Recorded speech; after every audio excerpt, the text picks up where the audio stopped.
The Japanese are masters of preservation, and their ingenious ways of keeping food cold reveal a culture where food safety is paramount. In a land where summers are humid and commutes are long, freshness isn't left to chance. It's carefully engineered. From insulated bags and frozen gel packs to the artful wrapping of a bento in furoshiki cloth, every detail protects flavor and purity. Long before modern coolers, salting, drying, pickling, and fermenting kept food safe through the seasons. Today, those traditions blend seamlessly with modern innovation, proving that refrigeration is only one of many paths to freshness. These 7 techniques show how Japan keeps its meals cool, safe, and beautifully preserved, without ever plugging in a fridge. Let's dive right into it. Insulated bags. You can't really call yourself Japanese without a bento. It's not just lunch. It's love, order, and craftsmanship in a box.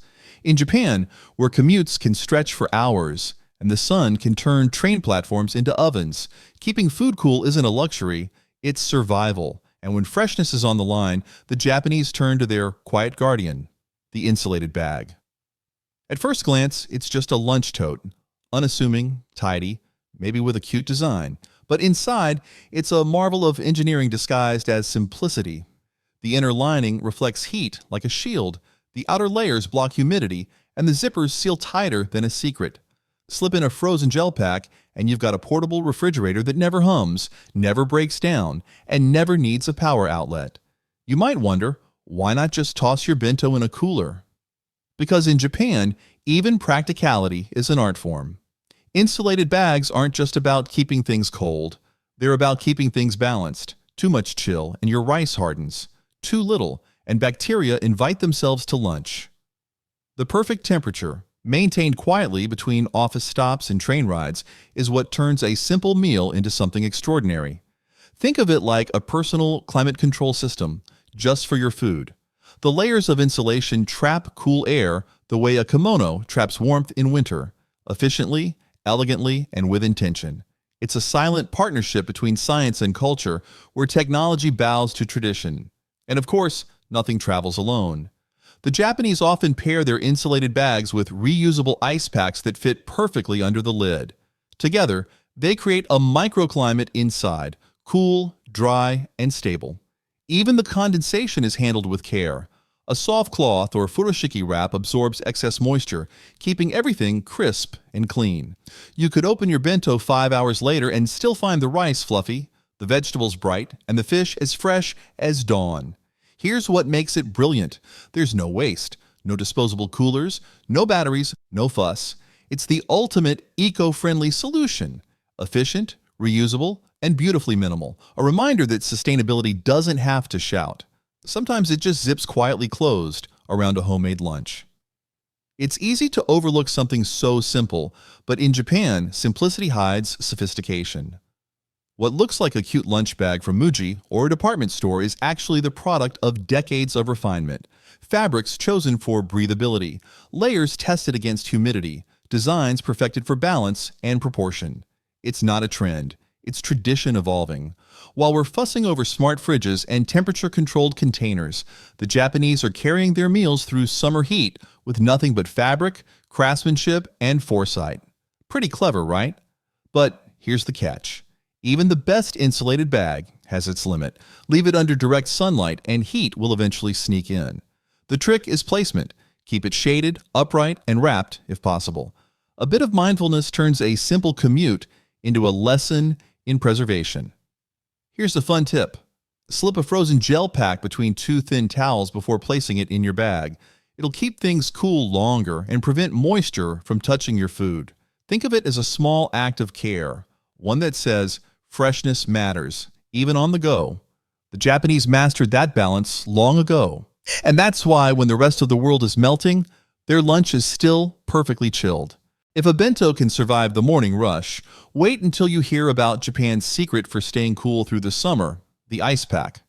Forget everything you know about melting cubes and dripping bags. Japan's reusable gel packs are silent protectors, clean, compact, and always ready. No wires, no plugs, no problems. Just a frozen block of precision that keeps your lunch perfectly safe. Picture this. It's August in Tokyo, the sun is blazing, and you're on the train. Your bento sits quietly inside your bag, sealed and waiting.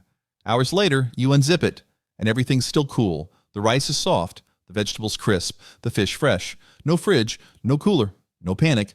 That's not luck. That's design. Here's what's really clever. The gel inside doesn't just freeze solid. It melts slowly, holding a steady chill that lasts for hours.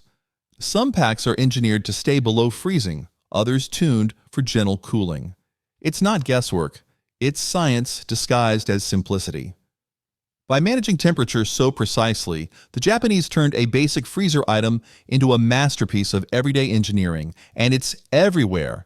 Convenience stores slip them into grocery bags on hot days. Bento shops include them with summer orders. Pharmacies sell small ones for kids, big ones for travel, and medical-grade versions for delicate foods. You'll even find cute versions shaped like fish, bears, or cherry blossoms. Because in Japan, function never stands alone without beauty. Each ice pack is reusable. Freeze it overnight, use it the next day, then do it all again. No waste, no drips, no electricity. It's the quiet kind of sustainability Japan does best.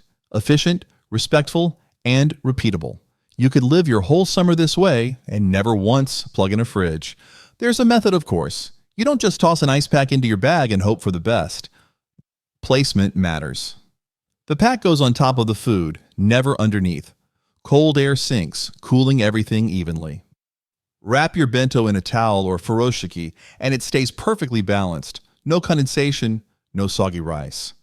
It's not an accident, it's an art. Even the materials show precision. The outer shell prevents leaks. The seams are tight. The gel stays flexible even when frozen, so it molds around the food instead of crushing it. Some households have drawers dedicated to their collection. Soft packs for bentos, slim ones for drinks, hard ones for groceries. Preparedness isn't panic here. It's pride. And when you think about it, it's genius in its quietest form. No buttons to press, no parts to break. Just water, gel, and discipline. The same simple tool that keeps sushi cool on a delivery truck can keep your lunch fresh on a summer commute. That's the beauty. High performance hidden in humility. There's one catch, though. Even heroes melt. Leave your pack in the sun, and it will lose its cool. But give it shade, timing, and care, and it'll last all day. That's the rhythm Japan understands. Not fighting nature, but working with it. The best part? No refrigeration, no noise, no stress. Just cool confidence, packed neatly beside your lunch, waiting to do its job. No fancy machines, no moving parts, just frozen calm. Japan's quiet secret to keeping food perfectly fresh. Speaking of keeping food cool, while ice packs do the heavy lifting, Japan took it a step further with centuries of skill. The art of furoshiki wrapping. People around the world use plastic bags and lunchboxes, but Japan turned a square of fabric into a science of preservation. And guess what? It hasn't changed its purpose in hundreds of years. To protect, preserve, and carry with grace. Let's get real about furoshiki for a minute. While we're wrestling with cling wrap and disposable containers, the Japanese are tying their meals into works of art. Each wrap isn't just style, it's function. The folds trap cool air, the knots lock in stability, and the layers buffer heat like a soft shield. It's insulation, elegance, and eco-friendliness, all in one graceful gesture. Picture this, a commuter in Tokyo, rushing through the morning crowd. Inside their bag sits a neatly wrapped bento, snug in a patterned cloth. No spills, no smells, no leaks. Hours later, when the train has long left the city center, the food is still cool, still perfect. That's not convenience. That's precision handed down through generations. Here's what makes it fascinating. Furoshiki isn't just wrapping, it's language. The way you fold says something. The way you tie says something else. A tight knot holds temperature longer. A double layer adds insulation. A looser wrap lets air flow. Every fold has meaning. Every pattern tells a story. And the beauty, it's endlessly reusable. One cloth, washed and used again for decades. No plastic to throw away, no waste to regret. It's the quiet sustainability Japan has practiced since before the word existed. In a world obsessed with disposable convenience, furoshiki whispers the opposite: care, patience, respect. Even better, the materials evolve with time. Cotton breathes in summer, silk elevates formality, polyester resists rain. Some feature family crests, others minimalist geometry or seasonal motifs, cherry blossoms in spring, maple leaves in autumn. It's history woven into everyday life. You'll see furoshiki everywhere, office workers carrying lunch, children bringing snacks, shoppers wrapping gifts or produce. Each wrap is a statement of mindfulness, a reminder that what you carry deserves respect. It's not about decoration, it's about dignity. There's a touch of science here too. The cloth acts as a natural insulator. Combined with an ice pack, it slows temperature change by blocking radiant heat. It's passive cooling, powered by airflow and fabric. No chemicals, no batteries, just a few folds standing between your meal and the summer sun. Even the government recognizes its power. Furoshiki is promoted as a national symbol of sustainability. Schools teach children how to tie it. Stores sell modern designs beside reusable bottles and eco bags. It's not nostalgia. It's innovation disguised as tradition. The best part? No zippers, no clasps, no waste, just folds and knots firm enough to carry a meal and beautiful enough to gift one. No refrigeration, no noise, no plastic. Just fabric, finesse, and a philosophy that turns lunch into a quiet act of respect. You know what goes great with furoshiki and ice packs in Japan's preservation playbook? The oldest trick in the book, salt. While modern tools keep lunches cool, salting is the quiet veteran, standing watch over food long before refrigerators even existed. The Japanese have known this secret for centuries. Salt isn't just seasoning, it's security. It dries, it seals, and it saves. Picture this. Centuries ago, fishermen hauling in mackerel, sardines, or squid under the scorching sun. No freezers, no ice machines, just buckets of salt, layer after layer, drawing out moisture until bacteria wave the white flag. The fish stay fresh for weeks, sometimes months, tasting even better with age. That's not survival, that's strategy, and it's not just fish. Vegetables, plums, even meats have bowed to the power of salt. Ever heard of umeboshi, those wrinkled, ruby-red pickled plums tucked inside rice balls? They've been salted so heavily they could outlive the samurai who ate them. In Japan's humid summers, that tangy salt bomb wasn't just flavor, it was food safety, travel insurance, and medicine rolled into one.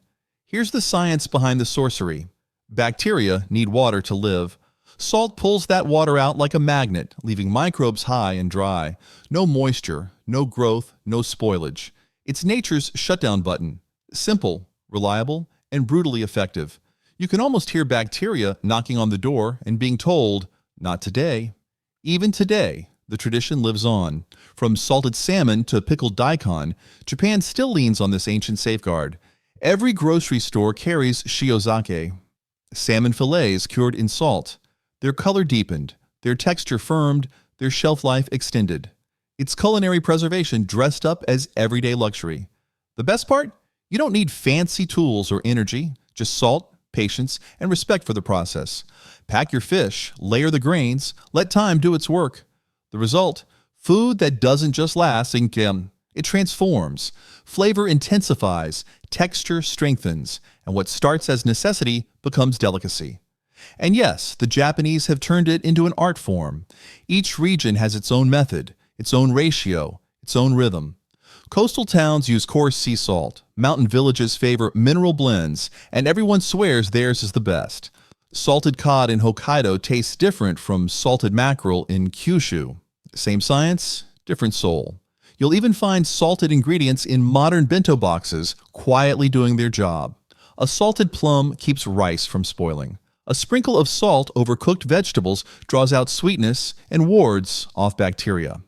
It's subtle, invisible protection woven into daily meals. Here's where it really shines. No fridge required. Salted foods can handle long journeys, hot days, and power outages without breaking a sweat. Stack them in jars, wrap them in paper, or seal them in miso. They'll wait patiently until you're ready. In a world obsessed with instant solutions, salt still wins the long game. There's even a saying in Japan, where there is salt, there is life. It's not just poetry, it's survival. Salt doesn't just preserve food, it preserves peace of mind. No electricity, no expiration panic, just grains of nature's simplest preservative, keeping Japan's meals safe, fresh, and flavorful. one crystal at a time. And if salted fish is the seasoned veteran of Japan's pantry, then its best teammate is hanging right beside it: dried food, the quiet guardian of flavor and time. These are the food world's calm heroes, light, humble, and absolutely unbothered by the weather. Why? Because drying is basically the superhero version of patience. It just won't quit. Here's something wild.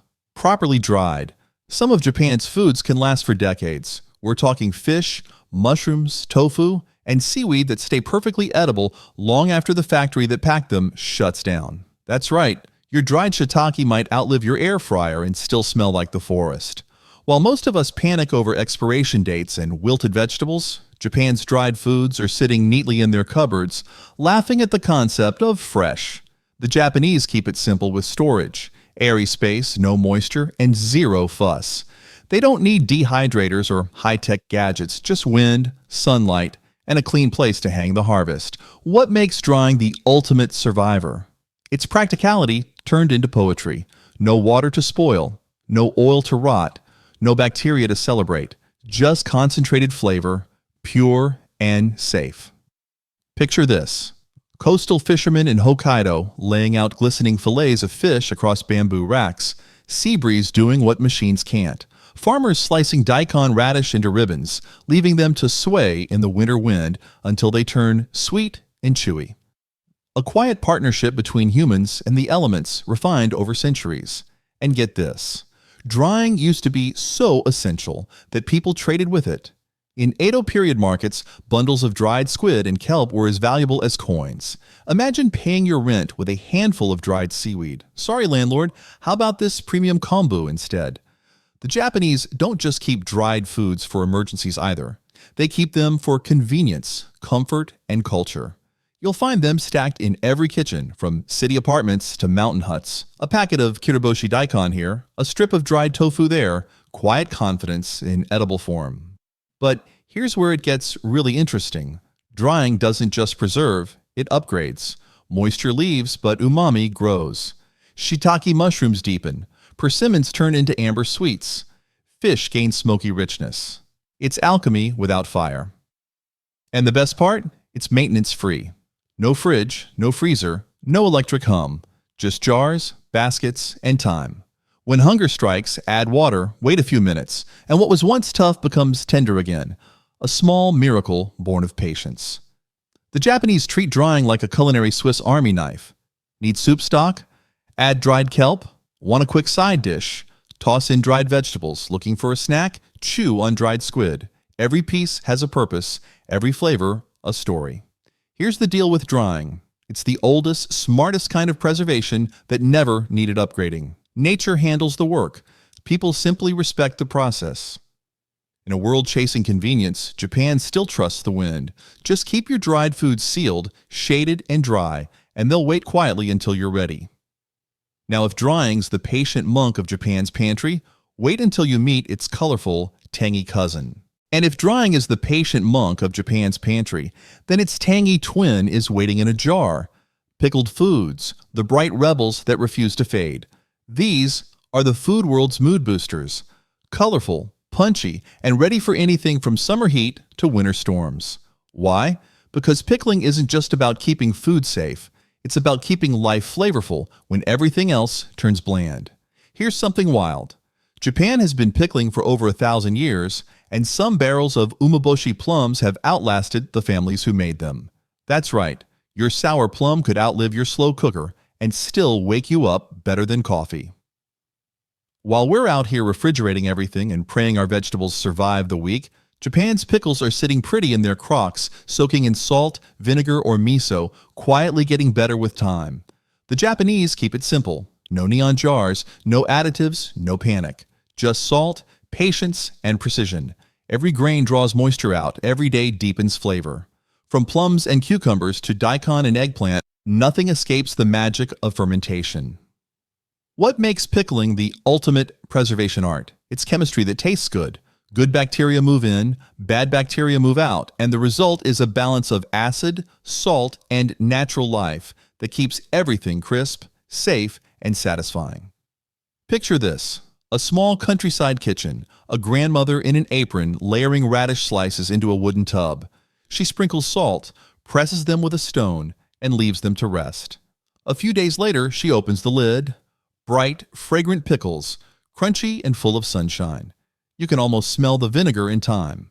And get this, pickling was once so vital it shaped survival itself. Soldiers marched with barrels of pickled vegetables. Farmers carried pickled plums in rice. Imagine trading lunches like, you've got umeboshi, I've got misozuke eggplant. Want to swap? The Japanese don't just pickle for emergencies, though. They pickle for joy. Every region has its pride. Kyoto's delicate shibazuke, Nagano's nozawa greens, Osaka's nukazuke fermented in rice bran. Each one is a flavor passport that tells you exactly where you are. But here's where it gets really interesting. Pickling doesn't just preserve food, it preserves identity. The mix of salt, time, and fermentation becomes personal, even emotional. Families pass down pickle jars like heirlooms. That jar in the corner, it's not just cucumbers. It's history fermenting quietly. The storage rules are simple: cool, dark, and dry. The jars prefer peace, not chaos. No sunlight, no shaking, no heat. The Japanese treat their pickles like old friends on a long vacation. Left alone, they only get better. And the payoff?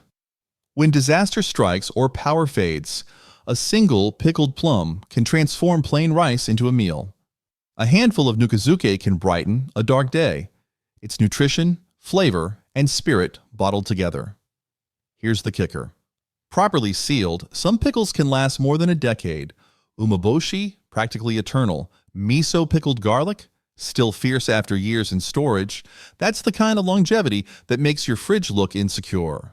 Pickling might sound simple, but it's genius hiding in plain sight. It's self-regulating, sustainable, and delicious. Proof that survival food doesn't have to taste like compromise. Now, if pickles are the zesty soul of Japan's pantry, wait until you meet the food that turns patience into flavor itself.